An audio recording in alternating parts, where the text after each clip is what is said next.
You're flying with Pod Squadron Podcast. All wings report in. Pod Pirate standing by. I always forget. Pod Tracer standing by. Why do I always forget my nickname? All ships to attack formation. The mission objectives to talk about the full scope of the Star Wars experience, from the movies, TV shows, animation, games, comic books, themed experiences, merch, and your art and inspiration from the galaxy far, far away. Today's flight plan includes our guest David Ye from EndorExpress.net, also a special guest commentator that is Jacob. Shoot, I lost his Jason Salazar. I lost his name. Okay, between the two of us, we might make a full brain today. Gosh. I don't know about y'all, but it's been a rough week. I'm not gonna lie. But anyways, to continue the spiel, we'll also be talking about Maul and the Mandalorian Season 5, Episode 14 through 16. Also technically Episode 1. If you haven't seen it, that's okay. I forgot to assign it. And for all of you out there, all comm channels open. Follow us on Twitter, Facebook, and Instagram. Find us on YouTube. Like and subscribe and hit the bell icon so you know when we have new content.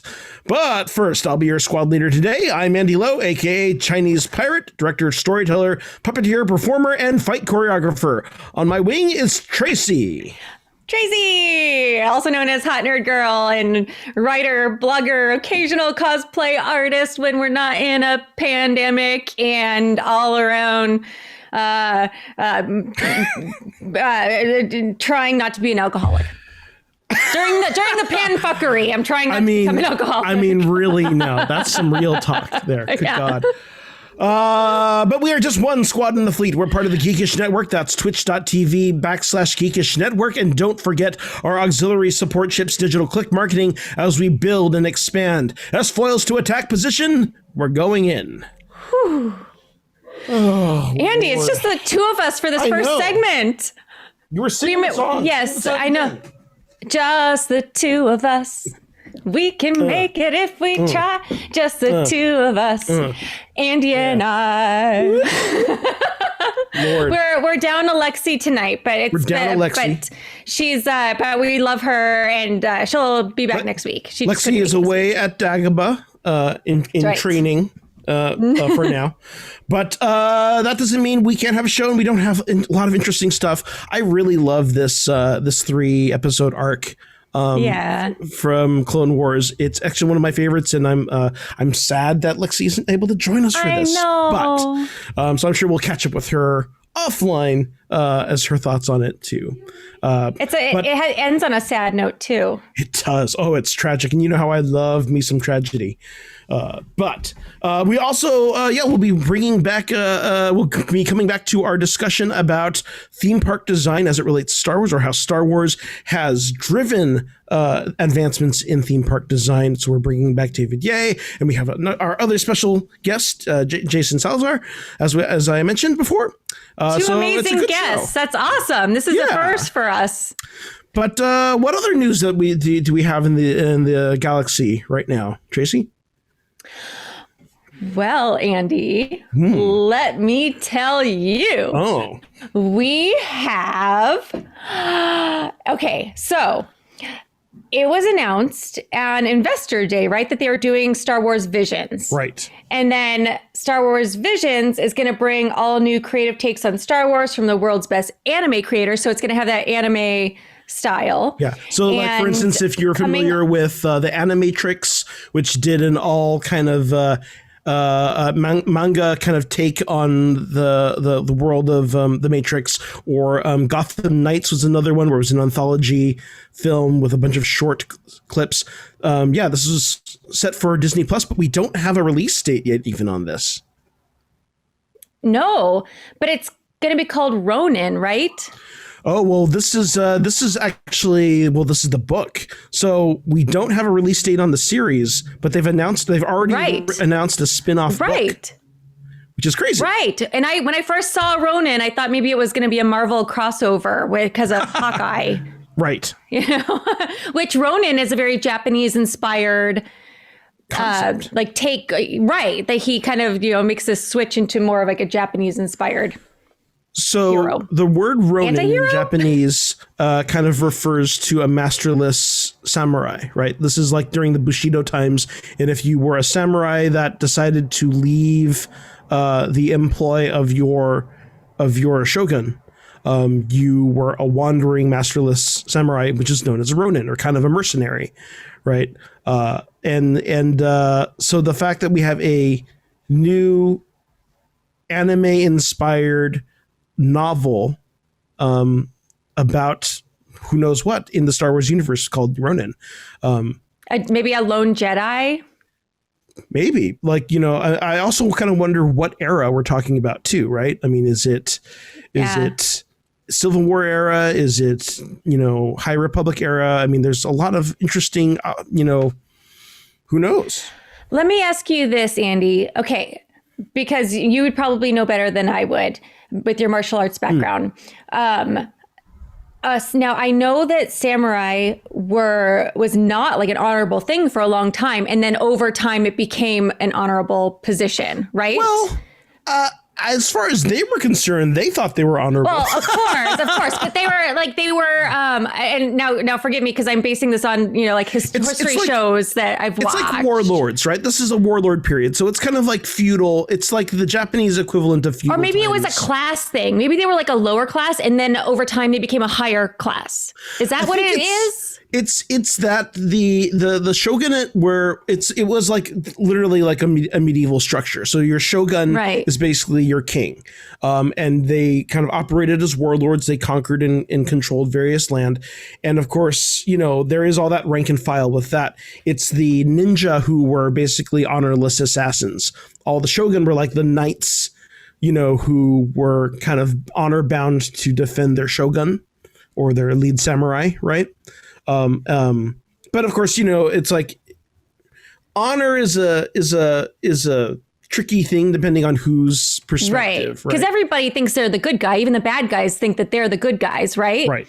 No, okay, but my question is a Ronin somebody who doesn't have a shogun? Is that like where they fall on that kind of respect ladder? Kind of on the bottom, right? I mean, the idea is that they're kind of a mercenary, so they are not beholden to anyone's service, and therefore they are, like a soldier for hire type thing. Yeah, I mean that's been the interesting thing with a lot of movies and other stories about Ronin, of these characters of people who have left the employ of their shogun because they did not agree with how the shogun was running things, or they, maybe they did something that they thought was less, forthright, and therefore they did not want to disgrace their own master or whatever like that. There's a lot of different variations on that story. There's a really good Netflix series right now about the samurai. I guess he was a shogun who ended up uniting Japan. Oh yeah. Who eventually became the emperor, right? So, right. And he was like a alcoholic, like whatever guy, but he for some reason he had like the magic sauce that brought everybody, and was like, just vicious enough and just enough of a leader. But the reason why I bring this up is because the idea of a lone Jedi for hire fascinates me. Totally. And again, we think of that as being bounty hunters, but and particularly if we don't know what era it is, right? So it's like, what is the state of the Jedi in this time of the story? I don't know. Yeah. I'm really intrigued. I mean, I'm also intrigued by just Star Wars visions overall of what this will all look like, what new characters or what old characters we'll see new interpretations of. This book is written by an author named Emma Mieko Kandon.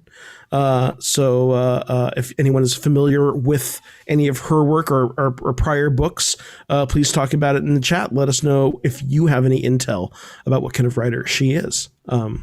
Paul's asking what I'm drinking. I feel like I always need to say what I'm drinking just for Paul, just for you, Paul. I'm drinking I've had this one before. I need to go to the liquor store. It's the Two Towns Pacific Pineapple, and it's delicious. It is I do love me 5% some alcohol it's so oh my God. This stuff during the summer, because I don't have air conditioning. yeah. This stuff during the summer, and also because I'm a farmer now. So good. So good. If you like pina coladas. This is going to be our musical episode. Yes, it is. And there we go. Once more with feeling, Andy.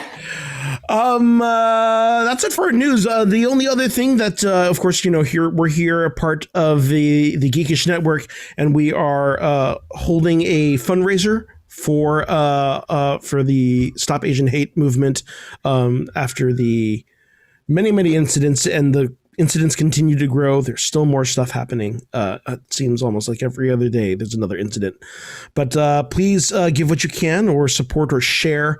I believe the link will go into the chat, but it's on Tiltify. So it's donate.tiltify.com/@pangeekery/TGN-stop AAPI-hate. Check that out. But shall we get to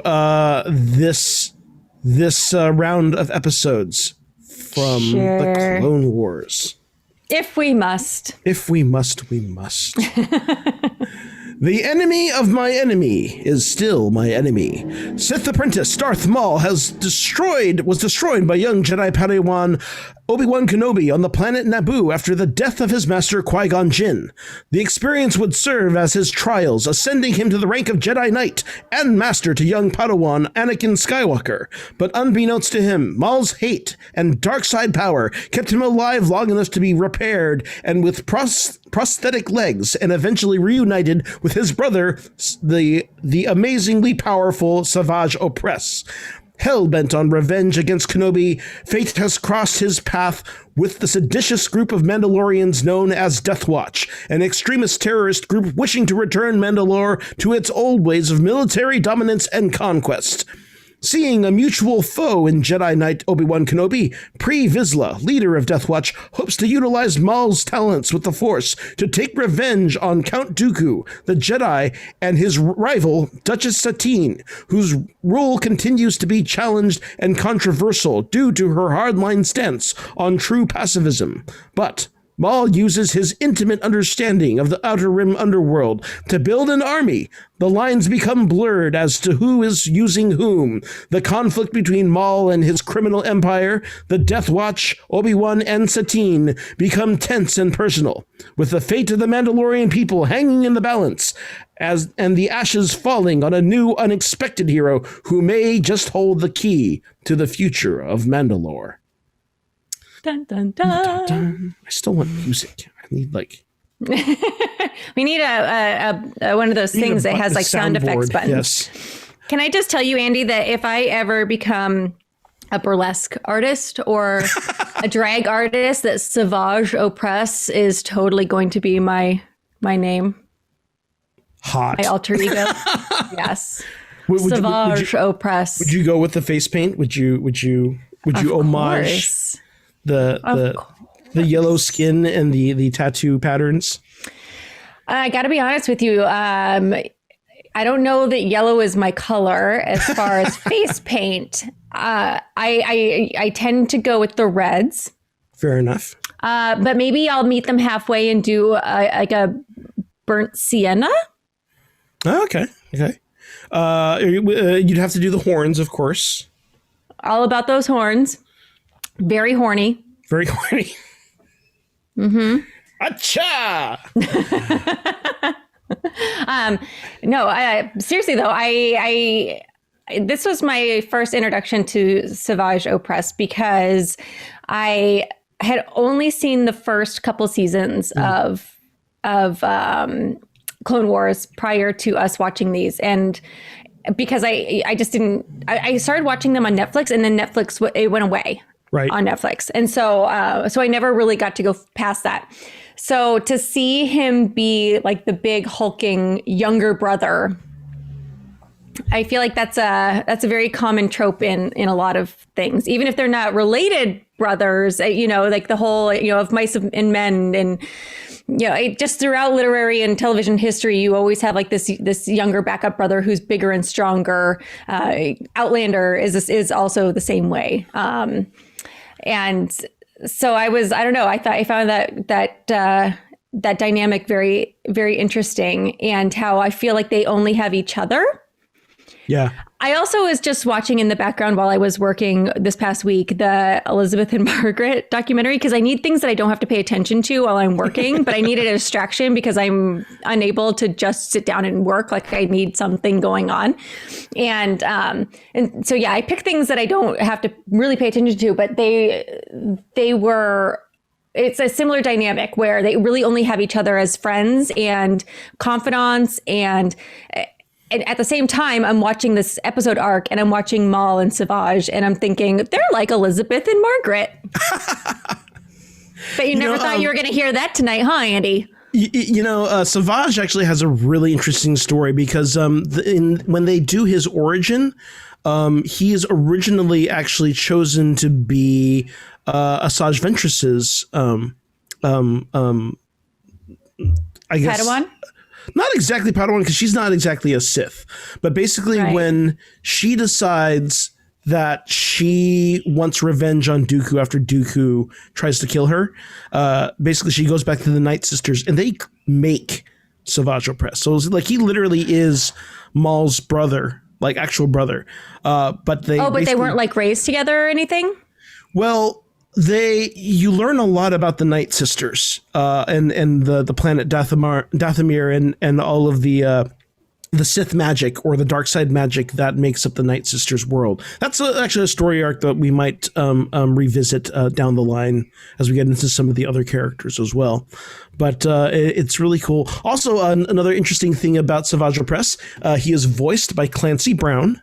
Who, if you know, if you're a fan of the Highlander, he was the villain from the original Highlander movies. He was also the voice actor who did Lex Luthor for the Justice League Unlimited series.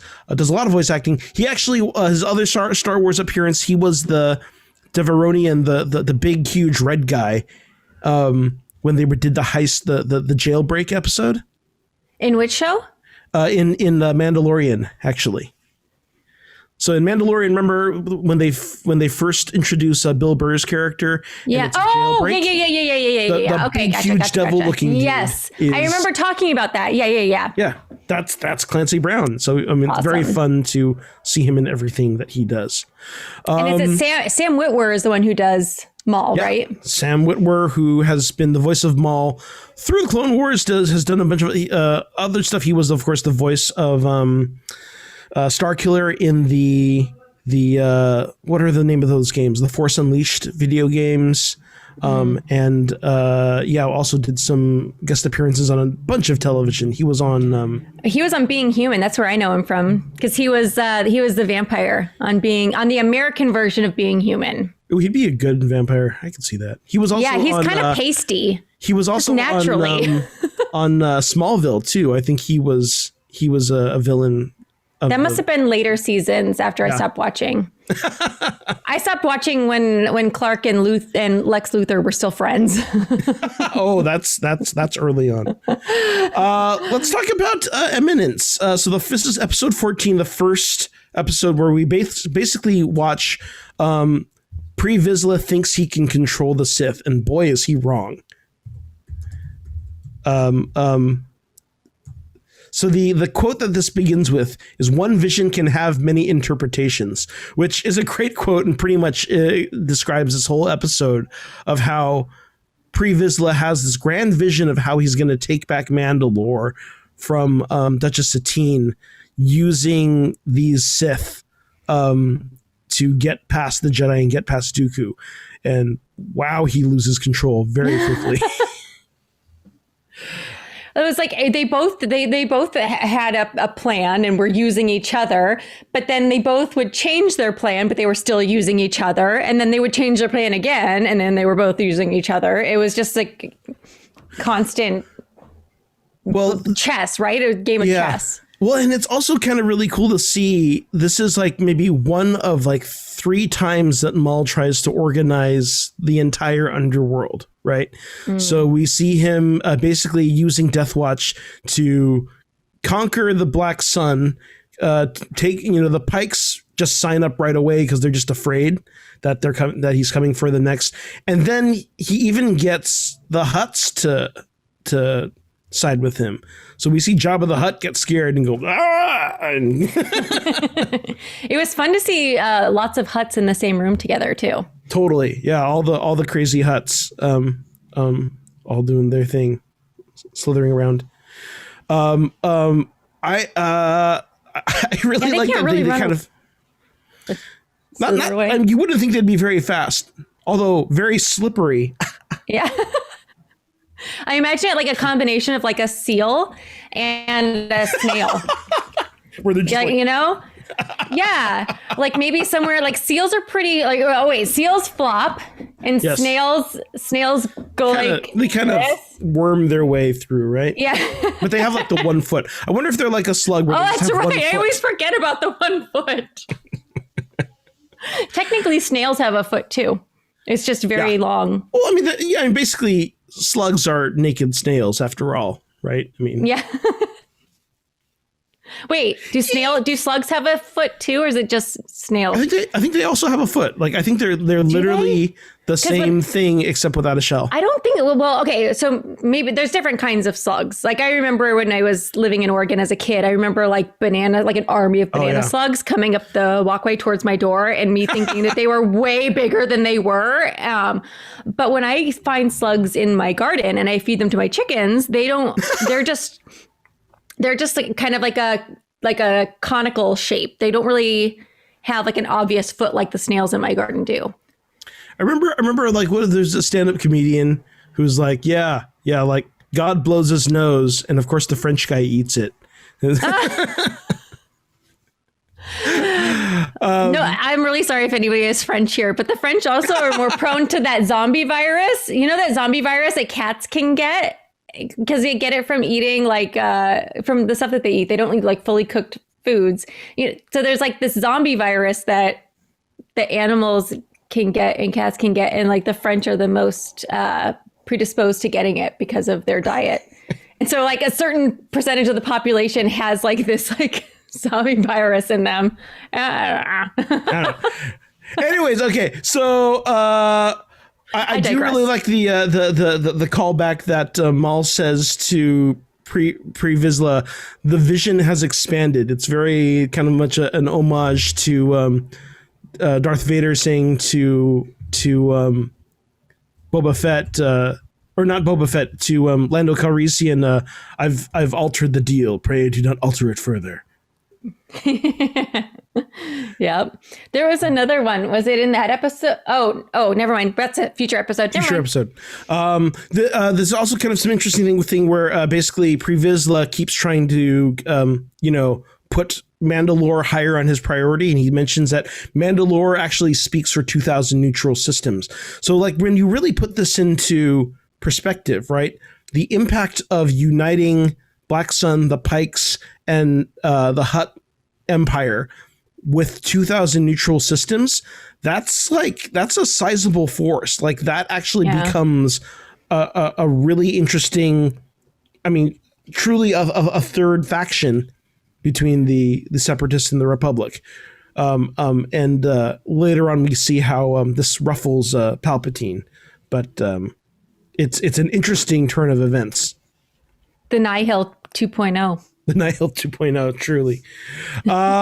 Moving on to episode 15, Shades of Reason. The quote is, alliances can stall true intentions. So we see kind of the effects of all of this movement that Maul has done. Basically, they have the plan to now weaken Duchess Satine's rule of Mandalore. They use all of the criminal syndicates to basically run roughshod on the Mandalorian people and allow Death Watch to come in and pretend to rescue everyone, because of course Duchess Satine and her stance on pacifism makes her ill prepared to deal with this threat. I know, all that propaganda. Don't thank me, thank Pre Vizsla. Right. I also like Darth Maul's quote. He says, as both Pre Vizsla and Darth Maul are plotting against one another, and he says to Savage, greed never fails to motivate. Yeah. Isn't that sad? It is sad. But That makes me sad. I mean, it's sad because ultimately Duchess's, like, her whole vision for Mandalore is undone, and the people are on Pre Vizsla's side, right? Which, when I first saw that, I was like, how gullible are these people? And then I thought about like us as humans, and I was like, that makes sense. I mean, this is like, you know, both a recurring theme in Star Wars, right? I mean, the Phantom Menace is about, you know, creating insecurity and creating a sense of desperation that inspires people to vote for war, right? Yeah. And it is an ongoing theme of George Lucas and Dave Filoni's. The whole body of Star Wars, right, is very much about how fragile democracy is. Yeah, and of course then we have Pre Vizsla making his speech to the people as they have embraced Death Watch. It is time to restore the warrior principles of Mandalore. This is really interesting because basically we're kind of seeing the birth of what will become the Watch that later will spawn Din Djarin. Yeah. Right? This is like where the mass recruitment begins, and Mandalorians kind of retake their warrior heritage. Yeah. Which makes you wonder, did the people as a whole really ever want to be peaceful, or were they missing that sort of warrior culture? You know, would the Klingons want to be a peaceful people? When the Klingons have been a peaceful people in the past, there's always that group of Klingons who wants to rise up and take back their warrior ways, right? I mean, we hear from various characters that talk about their armor being passed down to them, right? So it's very possible, you know, similarly to if you watch the Watchmen series on HBO, right, where the sheriff has robes in his closet and those are his heritage. Oh, see, I haven't seen this series. I know the Watchmen graphic novel very well, very well, but I have not watched the newer series. Oh my God, Tracy, that is so good. It is okay. That's something I know. Totally worth putting some time into. Only so many hours in the day. Understood. But yeah, no. If you haven't seen this last week episode of Falcon and the Winter Soldier either. There's so much content. I tried though, but it was Friday night and everybody was trying to watch it and it kept skipping and I couldn't. I got frustrated and turned it off. Yeah, they actually, it looked like they released it earlier than midnight this week, maybe because they were crashing. Oh, really? Oh, yeah, it was up as early as 10 minutes before midnight. See, Paul just watched it. I need to watch it. Paul watched it. I need to watch it. Anyway, okay. So Maul gets double-crossed, and Maul is sent to jail along with the Pikes and the Black Sun and everyone else. And we see Maul and Savage basically go and decide, well, this is to our advantage because we can go find out who is left over from previous administrations that are easily corruptible. And of course, as we know, as we've seen in all of these previous episodes, pretty much everyone that Satine trusted had basically betrayed her at some point. Her nephew. What's her nephew's name? Corky or something? Corky. And Corky shows up later, but we'll get back to that. So he finds... I'm sorry. I'm still keep getting ahead. But he finds Prime Minister Almec, who, as we know, was the one who was basically giving smuggled soda to kids and like killing kids. Right. The tea. It wasn't soda, it was tea, right? Yeah. With like sludge, poison sludge. So he has now a patsy with which to set up former Prime Minister Almec and challenges Pre Vizsla to single combat. And boy, Pre Vizsla is arrogant. Like, did he really think he was going to win that fight? Well, he has the Darksaber. He does. He actually has some really good fights with the Darksaber too. Like he kind of held his own against Obi-Wan. Yeah. He held his own against Obi-Wan. He, when they assault the Hutt's stronghold, he kicked a lot of ass there. Yeah, he's no schmuck, but I think, you watch how Maul kills a whole room of people, it's like one swoop, and it's like, oh. So now we have only the strongest shall rule Mandalore, which is now Maul, and Maul basically takes the throne with the Darksaber. With the Darksaber, no less. So this is for more backstory for the Darksaber. If you had not watched any of this before and you were wondering about the Darksaber in The Mandalorian, here it is. Yep. Which Bo-Katan says, nay, nay, nay, nope. Nay. Right. And so this is the cool thing, right? This is also another good kind of origin story for stuff we're seeing in The Mandalorian, right? This is the moment that Bo-Katan basically steps to lead the Night Owls. Yeah. Do you think that the rest of the Death Watch would have just fallen into line if it hadn't been for Bo-Katan? It seemed like they were bowing, right? Yeah, they're pretty good about showing like half of them bow down to, fully believe the old Mandalorian ways and basically go, oh, he's the strongest. Guess we follow him now. Right. But she has, there seem to be somewhat evenly split. Yeah. Anyway.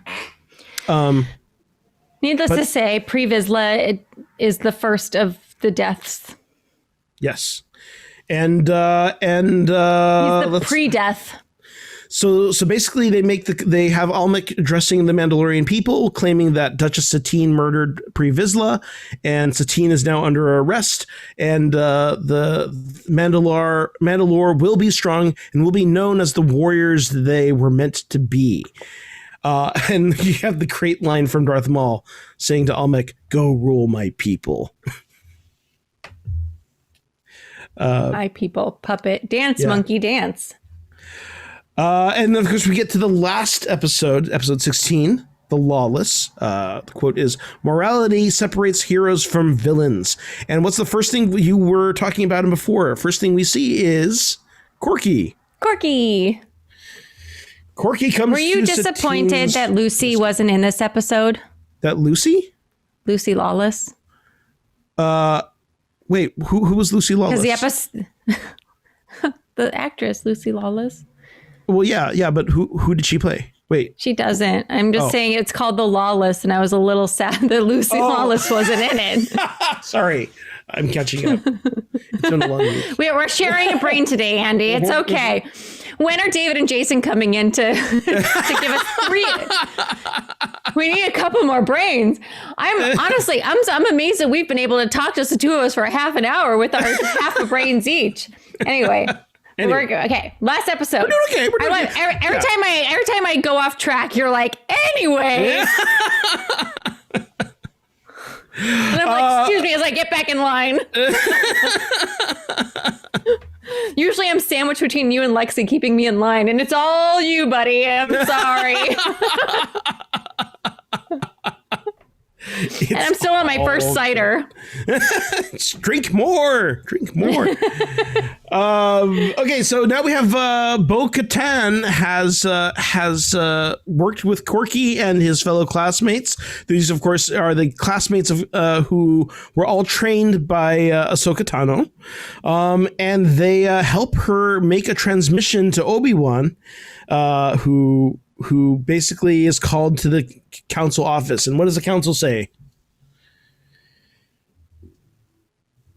I was talking to people in the chat. The council refuses to get involved. Yes. They say Although I think Yoda really thinks about it. I think I think he would have It's so interesting, right? Because he's like, we can't get involved, Obi-Wan. Well, consistently, like, like Kai Adimundi is always kind of a dick. Like he kind of looks like one too.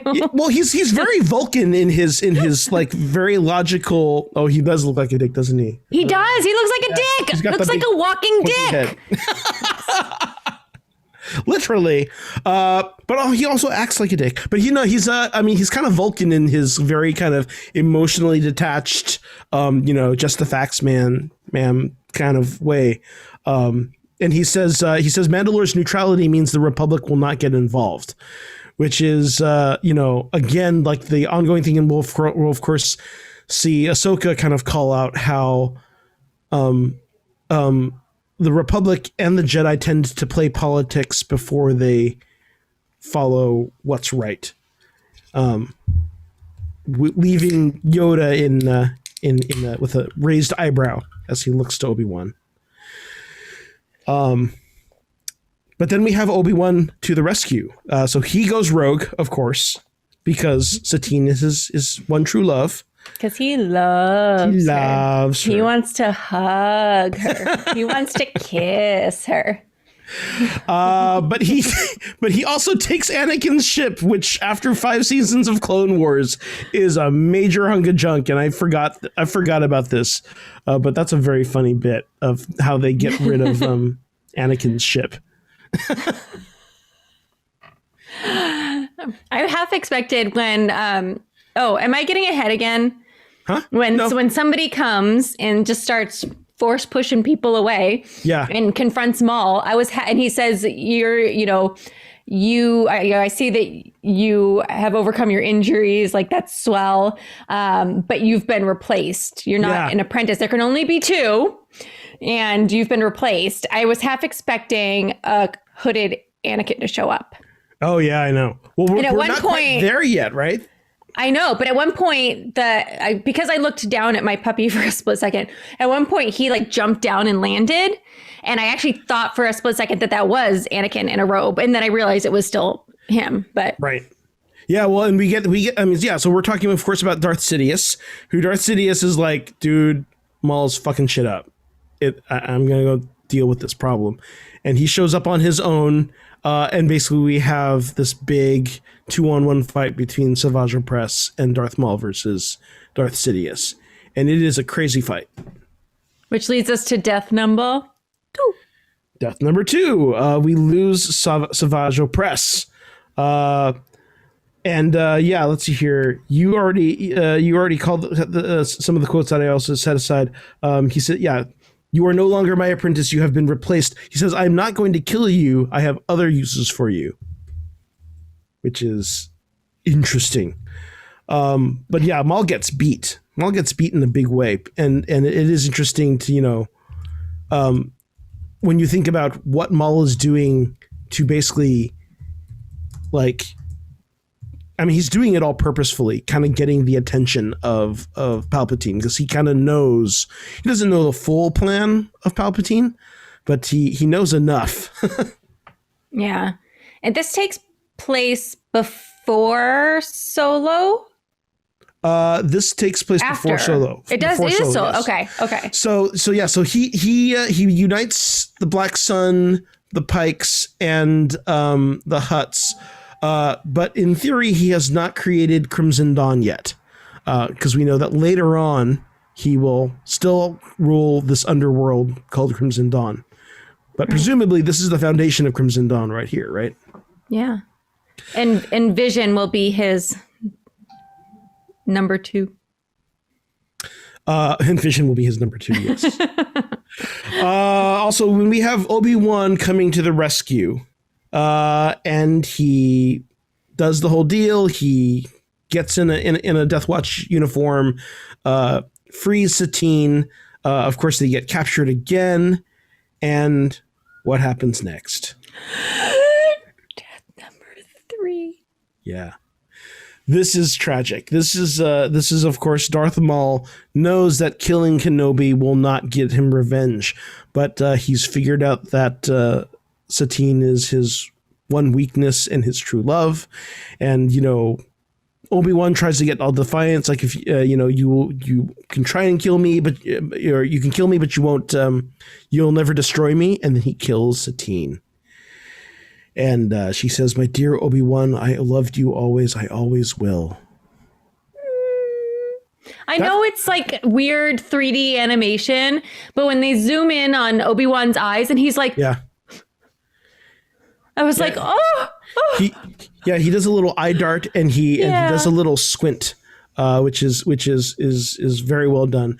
Then you have that great shot of him holding her in his arms in complete shadow, and you can see him completely crestfallen.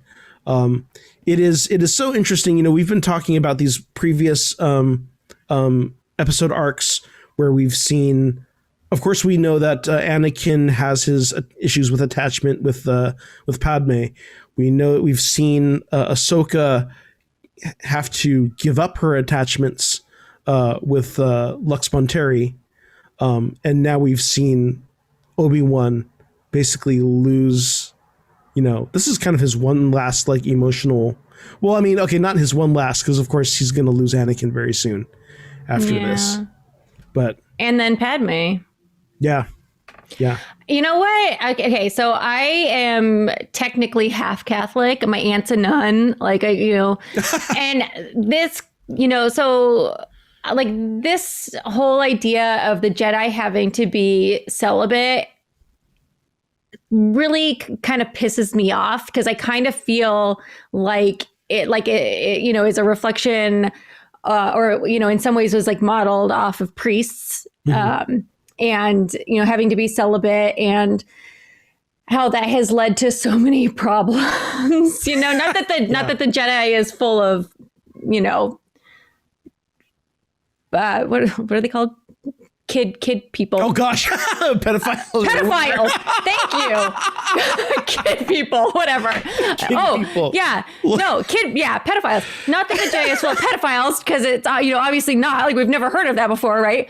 But I feel like so many problems are caused when you don't allow people to express be people, right? Right. Exactly. Thank you, other half of my brain. Yeah. Yes. Yeah. This is like the thing that I find very interesting. I have this whole theory, and one of these days we'll get to this rant, but I have this whole theory about how the Jedi's whole policy of letting go of attachments is really all just from Yoda. And I, particularly now that we're seeing the Jedi in the High Republic era, and we're seeing Jedi with a lot more individuality, and like not necessarily more attachment, but I mean, they definitely seem to be more in touch with one another, shall we say? Particularly Avar Kriss and even in with Ahsoka, like, it seems like they don't mind if people kind of hook up when they're younglings. Well, it seems they mind. It's just it's that no one talks about it, right? I mean, it's or even Padawan. Like, I think in High Republic they were talking about, in High Republic, yeah, when Avar Kriss and the other guy were Padawans, even it was when they became knights, right, that they really had to put the kibosh on that. Right. Well, so this is the other interesting thing. So you talk about Catholicism. There's also a precedent for similar paths in Buddhism, right? There's what is known as greater vehicle Buddhism and lesser vehicle Buddhism. The lesser vehicle Buddhism, which has basically been all but ended in terms of practice, but that was the core idea of Buddhism is that you're trying to achieve nirvana. You're trying to recognize that the physical realm is void and everything around you is an illusion, and understanding the void allows you to leave the wheel of samsara and achieve nirvana, right? So the lesser vehicle Buddhism is that you basically shut down from the world. You basically just close your eyes, you pray all day, you don't eat, you don't sleep, you don't do anything, you just pray to kind of shut out the world. And that's like when you see those reports of like mummies of monks who are still in their meditation stance and completely perfectly preserved, mummified, but because they never actually died, they just shut down, right? And that is like that path versus greater vehicle Buddhism, which is about driven by compassion, right? Where you do allow your passions, you do allow compassion to guide you and if that by all means have the choice, right? If you want to be celibate, by all means be celibate. But if you don't, I mean, half the Jedi are banging other people anyway and having secret children and all this stuff. Like, just let them choose. It also does make you wonder how Jedi powers propagate when, obviously we see that Luke Skywalker or Anakin Skywalker is able to pass on his connection to the Force to his next generation. But oh God, we just had a raid of burritos.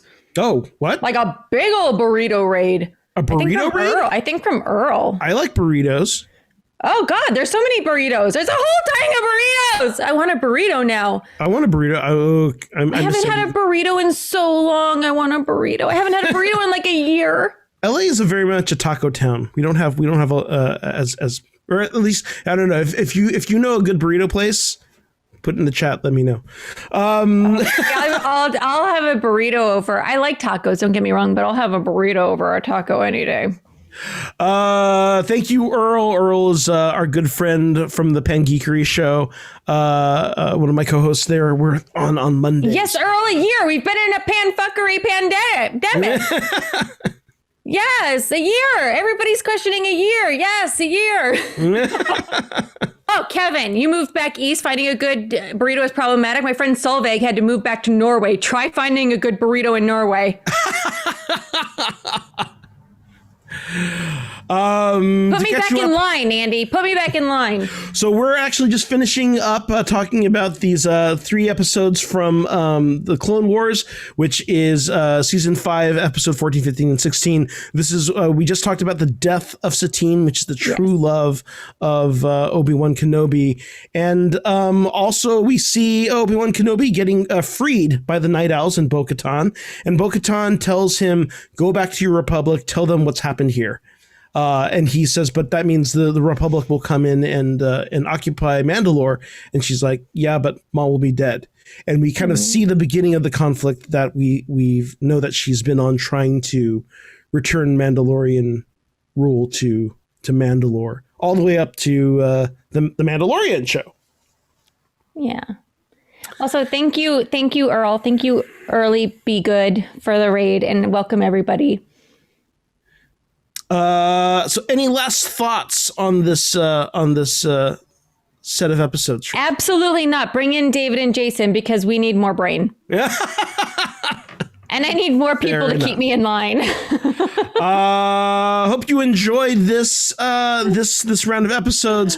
Of course, this brings us to the end of this round. Of course, next week we'll have another round of episodes. We're going to focus particularly on some of the clones of the Republic that will help lead us in to the release of the Bad Batch, which will be on May the 4th. So we'll start on those, and we'll tell you the episode numbers for that at the end of the episode. Moving on. So, as you know, we are part of the Geekish Network. This is a new network that Earl is part of, and I am a part of, and many other great shows are part of. To celebrate this new network, we're to honor the podcast that started it all. That's the Pangeekery show. We are giving away a PC, courtesy of our good friend of the network at JeremyGerm33. You can find him on Instagram and Twitch. He does custom workstations or gaming PCs that won't break the bank unless you want it to. You set the budget, he'll work around it. Premium parts with your personal flair, serving the greater LA County with 20 years of experience. Go to the link that you'll find in the chat. You can check out the PC. It looks great. It looks like the Black Label. I mean, it's got the Johnny Walker logo. Yeah, it's pretty slick. Check it out. I know my alcohol. And yes, you have until March 31st to sign up, and so make sure you do that. Check that out.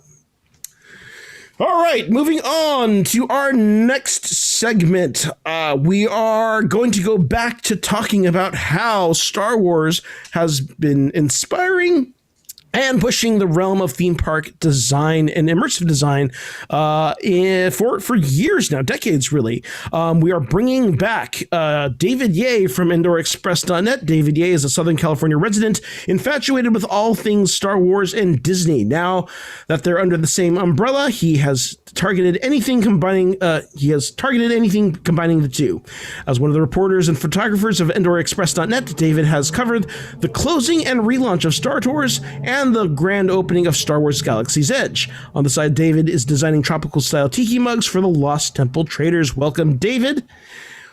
Hi. We also... Hello! And we also have Jason Salazar. Jason Salazar is a filmmaker, actor, collector of all things Disney. Welcome, Jason. Thank you for having me, guys. Good to see you. Good to see you. So, we are going to continue on with our chat. Just to recap a little bit. Last time when we had David on, we were talking about how Star Wars kind of threw the gauntlet for Imagineering, or rather, it was the gauntlet that Imagineering wanted. Basically, back in the early 80s, Michael Eisner basically went to the Imagineers and said, we should do a Star Wars attraction here in the parks. And he turned to the Imagineers, and they came up with Star Tours, of course, which was utilizing new technology, basically NASA flight simulators. And that led to also the Captain EO project, with also collaborating with Lucasfilm. And eventually, Star Tours got an update in the early 2000s, which suddenly took that same immersive experience and added new projectors, new effects, better sound, better, newer simulators that didn't need to recharge. That's a whole other story. We could get into that. As well as... They had to recharge the simulator? So this was a thing, that the technology is that the pistons could only let go of fluid. So you couldn't actually push something up. You could only release it. So what they would do is that you would start that beginning thing when you're going on the elevator is them basically charging up all of the pistons.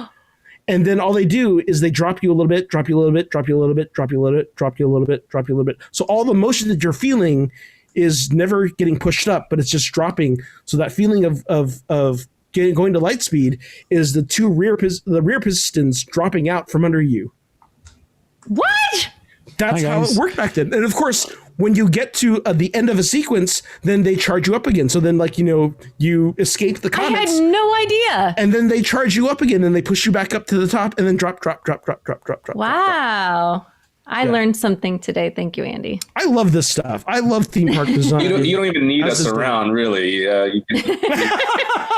Okay, can I just say, between the two of you guys, I learned something about Disney every single day, about Disneyland, like really random parts of Disneyland.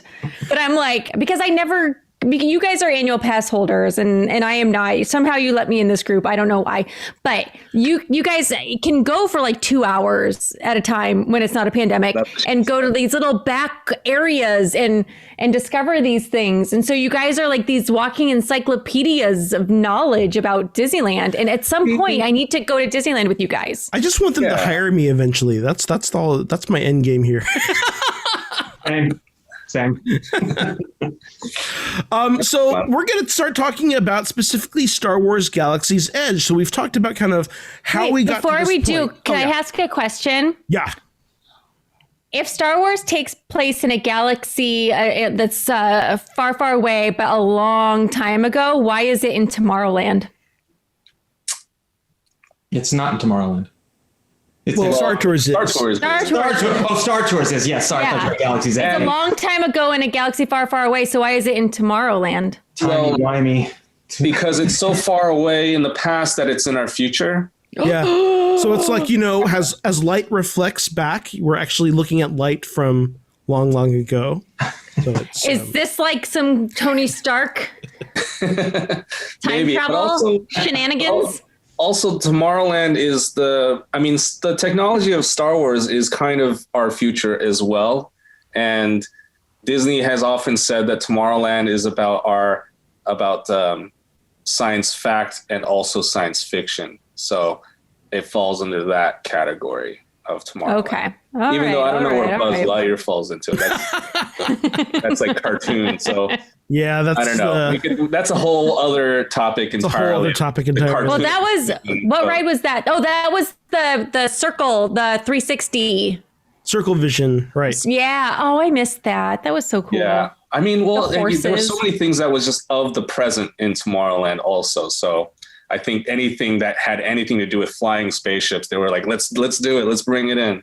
And people movers. I miss people movers. Oh, the people movers were awesome. Did you buy the game? This is a tangent, but if you buy the new Disney Game of Life, the game pieces are people movers. Nice. Oh, are they really? Oh, that's awesome. So you can put people in the thing. You know, well, Yeah. this is actually getting us back into Galaxy's Edge. So there was. But I mean, back in line.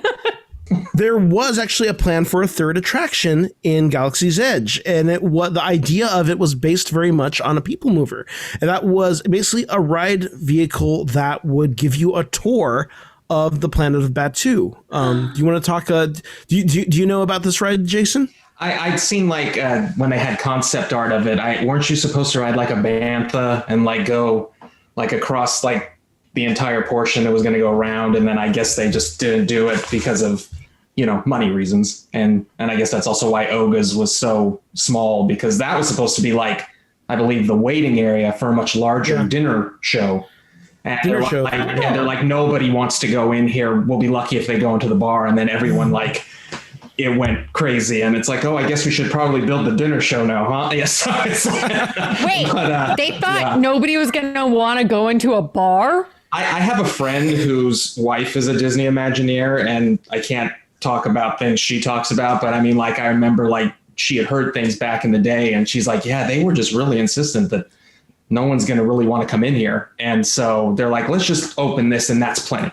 And then that was wrong. So that was like the first thing I heard about with Galaxy's Edge was that it was going to be a bar. Yeah.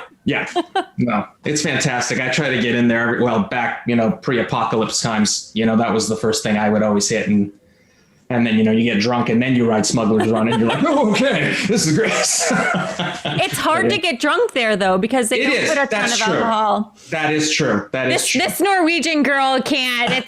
They're not even, no. Nope. Yeah, no, they made me clean out my pour cup before I could take it out. So I was very disappointed. So you go with 6 sober friends and they all order 2 drinks and then pass it to you. Oh, there you go. Okay. You know what? You know what you do? Don't ban me, Disneyland. You fill your 5-hour energies with vodka, and you pretend that they're 5-hour energies as your. Like, wow, she's going to be up for 24 hours straight with that. Yeah. The amount she's drinking. Oh, I've had 3 of these today, but no, this is what I would do. Because when we first, I'm sorry, Andy, I know I'm going off track. This is just what I do. When I started going to conventions, this was not long before I met Andy. I was so painfully shy that I would have to like drink alcohol just to talk to people at conventions.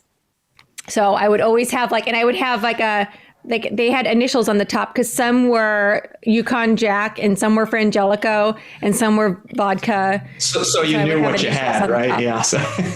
Right, because you never know which one you're going to want. And then the ones that didn't have initials on them at all, those were actual 5-hour energy. Like, this is a vodka moment. Glug, glug. Yeah.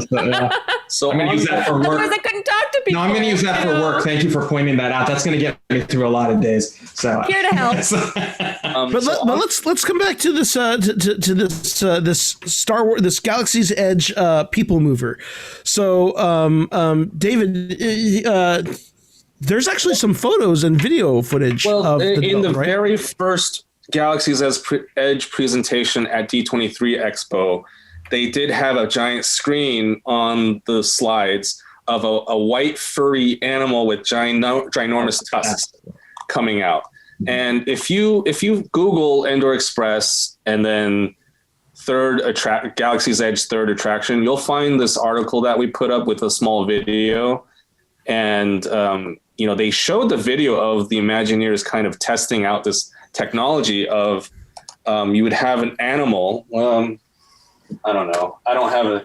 So this is actually footage that they actually released. If you have Disney Plus, there is a 6-part series called The Imagineers. Pretend this is the Beast of Burden, and then you would have a row of 4 on this side facing this way, and you have a row of 4 facing that way. And if you go to that website or Google Endor Express and then Galaxy's Edge third attraction, you'll find a little video of an Imagineer tinkering with animatics of this. Oh, it sounds like an Oliphant from Lord of the Rings. Kind of, yeah. Yeah. And And it's supposed to, yeah, so you board on both sides. And if you go to Galaxy's Edge now, or when it's open, there's where's the garage, Savi's garage or something, and the land speeder's there. You'll look up and there's just all these railings. This is kind of like part of the queue of where people are supposed to line up and stuff like that. See, I always assumed that was there actually always intended to be like a stage actually for. I mean, that's what they converted it into, and they had like pre-opening ceremony like shows there, and some of the stormtroopers are always there. But you were supposed to load. You know, in Disneyland, we have that 1/3 entrance towards Frontierland closest to Fantasyland. That's an entrance that does not exist in Walt Disney World. And that's kind of where you would have loaded the ride and kind of stuff like that. So that's just like now, it's like if you ever take that entrance in or out of Galaxy's Edge at Disneyland, you'll just see like there's so much space back there. And if they actually did something there, it's actually substantial. So this kind of brings me to something that I find really interesting about Galaxy's Edge, in that it is such a departure from kind of, or maybe not so much a departure, but you can see an organic progression in terms of how Imagineering has chosen to design their attractions, right? And it kind of culminates in this one, right? So if you look back at the original, like, classic Fantasyland dark rides, right? Originally, you were the character. So if you were on the Snow White ride, it was Is that what they're called? Dark rides? All the ones that are in like the castles? Yeah. In the village? Basically called darks because you're in a dark room using black light so that they can kind of control the scene, right?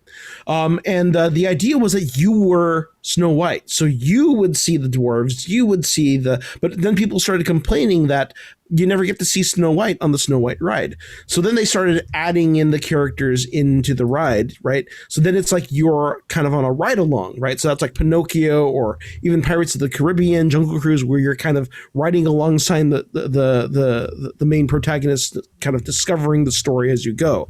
Then you get to like kind of spectator tour rides, which are like Disneyland Railroad or the Submarine Voyage, People Mover is another one, Sailing Ship Columbia, where where it's like you are seeing the stuff, right?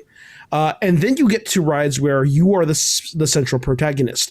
You are the one exploring the haunted mansion. You are the one shrinking down to the size of an atom in Adventures Through Inner Space. You're the one in the bobsled on the Matterhorn, which then brings us to David and I like to talk to call this the things go horribly wrong trope. You want to talk about this, David? I mean, yeah. I mean, we try to think of the history of Disneyland attractions or Disney parks attractions, and when was the first time you went on something and then something went wrong? And that tends to happen a lot in Disney rides, like Big Thunder Mountain. Something's wrong, but they don't really it's not part of the story. It's just like, oh, it's fun, you know. The Matterhorn bobsled, something's wrong, but it's not really explained why or how. Because, you know, snowman's swinging at you. But Star Tours, like, they actively pretend that you're on a safe journey, and that's part of the whole queue. They're queuing you up to this luxury liner travel cruise, and you're going somewhere exotic, partying with the Ewoks, and yeah, something goes wrong. And Indiana Jones, same thing, you know. We could probably, you know, do a whole evening of just talking about these kinds of rides where something on purpose or accidentally goes wrong. But I think Star Tours was probably the first time that was actively written into the story. So Jason, now that we've kind of laid that out, you know, your thoughts on Star Wars Galaxy's Edge as it relates to this theme, you know, as it has influenced so much of themed attraction design.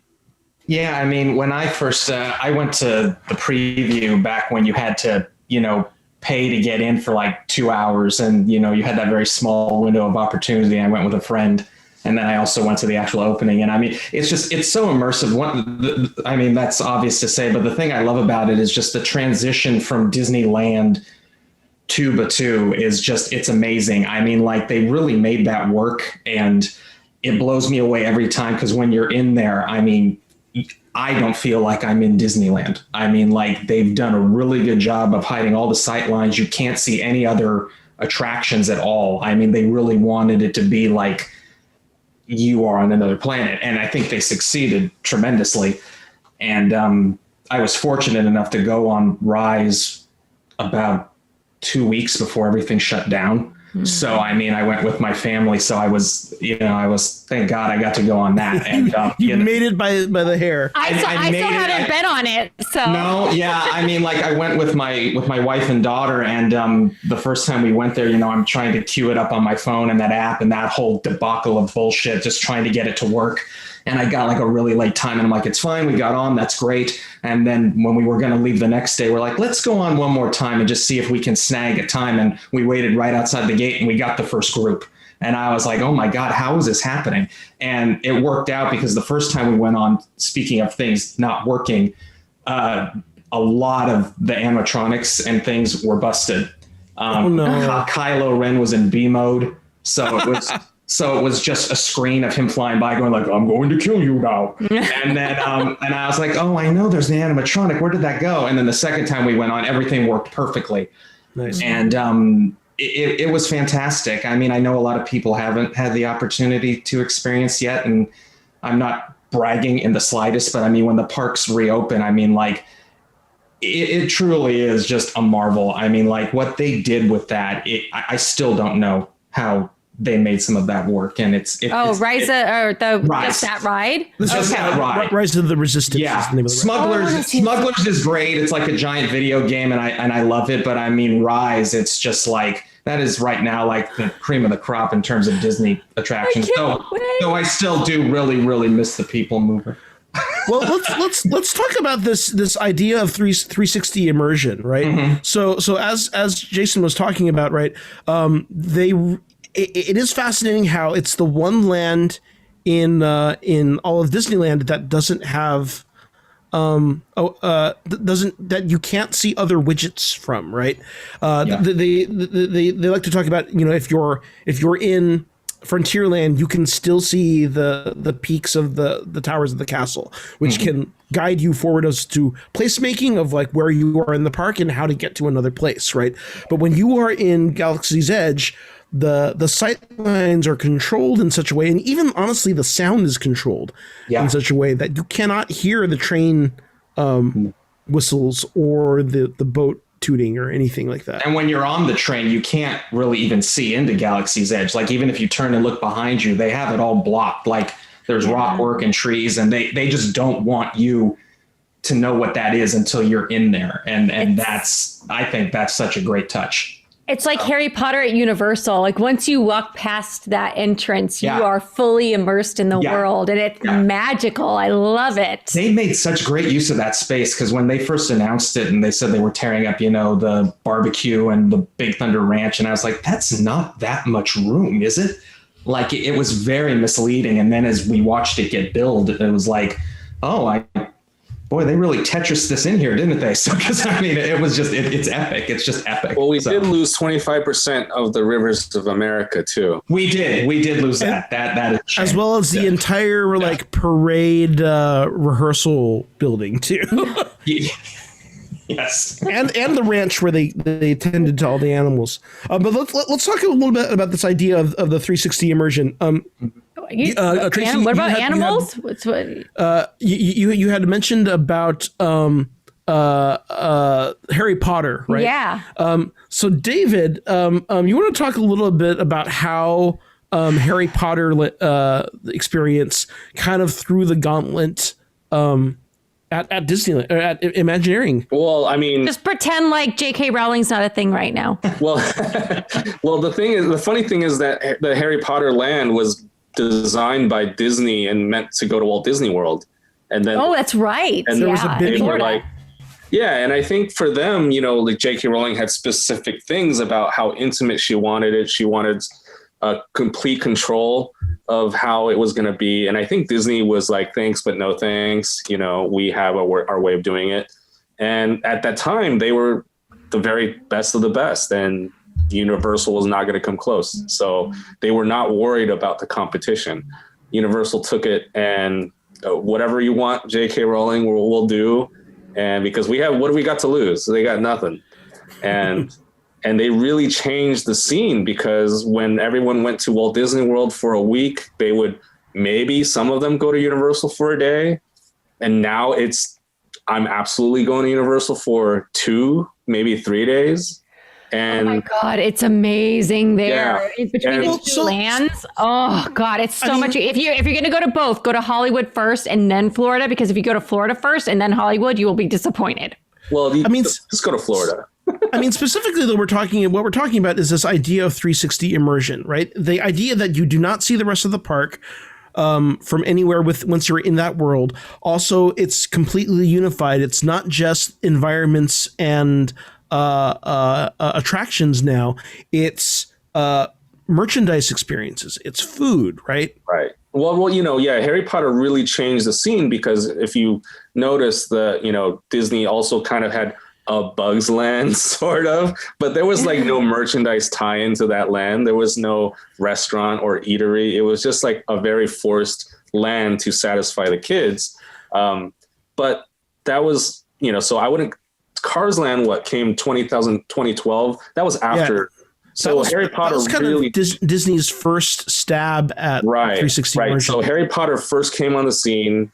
Disney knee-jerk reacted with New Fantasyland, which I think was where Harry Potter was supposed to go. Mm-hmm. I need to check my notes about that, but you're right. Is that in Florida or here? In Florida. In Florida. Oh, okay. They added the New Fantasyland with the new Beauty and the Beast restaurant, the Be Our Guest restaurant. Oh, yeah. And the Gaston pub and all that. The Seven Dwarfs mine ride and everything. So it was all going to be back there. And so, of course, they well, what are we going to do with this space now? It's new Fantasyland. And so Universal really changed the ballpark or ball game with immersive lands. And then Disney came back with Cars Land, Avatar Land. And then finally they bought Lucasfilm, and then they could start doing Galaxy's Edge. So and Jason, if you want to talk to, and then now we have the hotel experience in Florida coming, and they're trying to change that game because Universal does not have a Harry Potter hotel, and that's what everyone really wants is to. Are they doing a Star Wars hotel here too? No, not. That's only in Florida. Just in Florida for now. Yeah. It's called the. I thought it was out here. No. Okay, on our Disney group, you guys did not explain that well enough. So Jason, just to give our listeners just kind of a sense of this, right? Can you kind of describe the marketplace experience? Oh yeah, I mean it's again, the immersion level is off the chart. It kind of, in a sense, is very Harry Potter-ish in terms of size. I mean, it's a very tight little space, and they tried to keep everything like, it's like these residents of the two who have set up shop here, and they're making all of these goods based on, I think, like what they've heard through the movies and the trilogies. Like, have you heard of Princess Leia? Oh, I made this little rag doll of her. Come by, like everything looks like it was made on the two. Obviously they have the legit products as well, but that's what I bought the holocron there and the little monster guy from the creature shop, that sticks his tongue out and does this number and Boba, he got cute little, almost holiday special Boba Fett there. Yeah, I saw. So the idea is that all of this merchandise is actually designed as if it was handcrafted. So yes. It is the ragdoll. So if you go to the toy shop, it's ragdoll versions of the characters. It's carved wooden, R2-D2 and C-3PO. Yes. It's all kind of in world. If you go to the the clothing shop, right? There's no t-shirt that says Galaxy's Edge.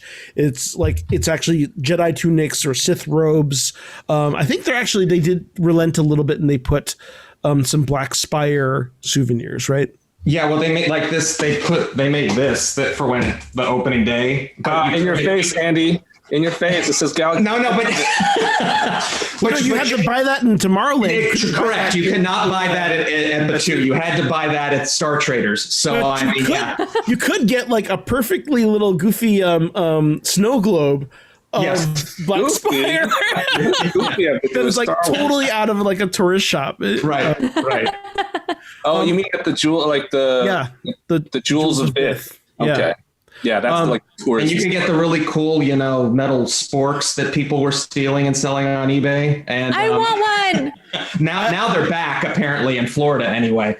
I also want to talk about, just the design. So basically they have this curved corridor where all of these little market stalls are, right? And this is very akin to like a Marrakesh marketplace with sunshade over, and it's like literally sunshade made out of ship parts, which both serve to kind of immerse you in this idea of you're on this desert planet and you need shade, but also it's that, these are scrappers that have basically put stuff together or, strung up lanterns and stuff to kind of makeshift all of these shopping stalls. There's also an incredible sound design, right? Where you're never hearing music which, some people are debating whether that's a good or bad, but you are hearing, the sound of the Wookiee that lives upstairs, fighting with her husband or whatever like that. You're hearing starships flying overhead because this is an active starport. Yeah, the first time I heard that, because it's surround, so it goes past you, and I was just like, what the hell was that? Like, it totally threw me for a loop. I mean, it was ridiculous. So. You also come up to like the street vendor. The street vendor is doing grilled meat of space pigs or something like that, right. And it's cooked by the fire on a spit of an old pod racer engine. Mm-hmm. Yeah. So it's that level of story influences every single thing, and you are the star of this adventure, which is really a fascinating way of approaching all of this. Yeah. David, you want to talk a little bit about the lightsaber experience? Yeah. Well, you pay $200 and then you get to pick your which lightsaber theme you want. I won't go into it now because it's more fun if you go and learn about it yourself. But can't wait until I have money and I can do that. You go into this room and they give you pieces and you can kind of customize the pieces to put together the lightsaber, and then you pick your kyber crystal, and that's going to be your color, and you put it together, and it's supposed to be a religious experience. It really depends on your cast member that's guiding you through this. But you hear the music, you hear voices like Yoda, and everyone pulls out at the same time. And ignites their lightsaber, and I like that method. Yeah. And everyone turns it on, and Hello. Yep. And then I know that. And it's pretty cool. And then it's cool because in Rogue One they have the story of the Empire stealing kyber crystals, and the cases they have on the tanks. Or you could find those kinds of cases throughout the room. And so there's little tie-ins to the movie like that. And wait, do the parts float as you assemble them? Kevin, unfortunately, crossing his ass. Well, yeah, you're not amazing. Since you're not really a force wielder, they don't. But they are still steeped in story where basically, it's kind of like a secret junkyard and they take you to the back room. They are scrap dealers. So they have collected all these pieces and parts, which they present to you so you can build your own. Right. It's that's just for the lightsaber, right? That's not the droid one. The droid one's totally Jason, different. The droid one's easier to spot. Yeah. So Jason, do you want to talk about the Droid Factory a little bit? Yeah. I mean, that one, unlike the Savi's workshop. Yeah. When you go to Savi's, you have to be like, hey, I'm looking for such and such. And they scurry you in look out for the first order. But the droid. Is that the one where it has the thing where the parts are going around top, legs and stuff? It's basically like Robot Build-A-Bear. And you go in and you go in there and you pay your, I guess, is it about 200 or 100 depending on the parts and things you get. That little dude back there was made. My daughter made that one, the little BB-8. So expensive. And you go in there and there's a conveyor belt of parts and you pick the head. Conveyor belt. Yeah. And you just put it all together. And then you take it and you bring it to this little workstation, and they have, cast members there that help you because sometimes those pieces and whatnot are actually quite difficult to get to work. And then you activate it and it's this whole show and you watch it power up, and then he spins and